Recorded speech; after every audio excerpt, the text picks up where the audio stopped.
ফাহমিদুল মাঠে নামলেন, অ্যাসিস্ট করলেন, রাকিব বল পেয়ে গোল করলেন, আর তাতে হংকংয়ের থেকে পয়েন্ট ছিনিয়ে আনলো বাংলাদেশ।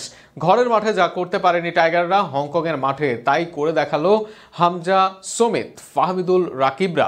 হংকংয়ের বিপক্ষে বাংলাদেশের এই সমতা নিয়ে বিস্তারিত থাকছে প্রতিবেদনা। এএফসি এশিয়ান কাপ বাছাই পর্বের ফিরতি ম্যাচে হংকংয়ের বিপক্ষে মাঠে নেমেছিল বাংলাদেশ। মঙ্গলবার কাইতাক স্টেডিয়ামে প্রথমার্ধে এক গোল হজম করে পিছিয়ে পড়েছিল টাইগাররা, তবে দ্বিতীয়ার্ধে রাকিবের গোলে সেই গোল শোধ করে বাংলাদেশ।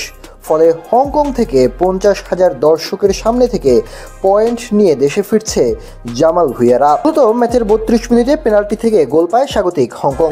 দুই দলই সাবধানী শুরু করেছে। প্রথম 10 মিনিটে বলার মতো কোনো আক্রমণ করতে পারেনি কোনো দলই।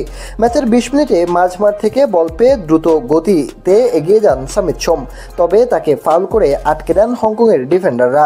সেখান থেকে হামজার নেওয়া ফ্রিকিক মানব দেয়ালে আটকে যায়। ডিফেন্ডার তারেক কাজী হংকং ফরওয়ার্ড ফার্নান্দেকে পেছন থেকে ফাউল করে বসেন। জাপানিজ রেফারি পেনাল্টির বাঁশির সঙ্গে হলুদ কার্ড দেখান। পেনাল্টি থেকে অধিনায়ক ম্যাথিউ বল জালে জড়ান। তবে ম্যাচের 73তম মিনিটে হংকং 10 জনের দলে পরিণত হয়। মিডফিল্ডের মাঝামাঝি জায়গায় বাংলাদেশের সামিতকে সাইড লাইনের পাশে ফাউল করেন তিনি।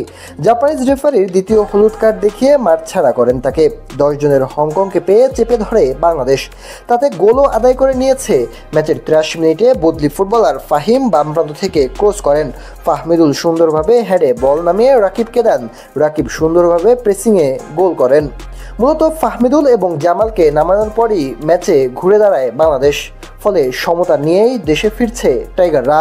অন্যদিকে আজ জাপানের বিপক্ষে হেরেছে ব্রাজিল দল। সেখানে বাংলাদেশি ব্রাজিলের ভক্তদের জন্য কিছুটা হলেও স্বস্তি বাংলাদেশ ফুটবল দলের এই সমতা।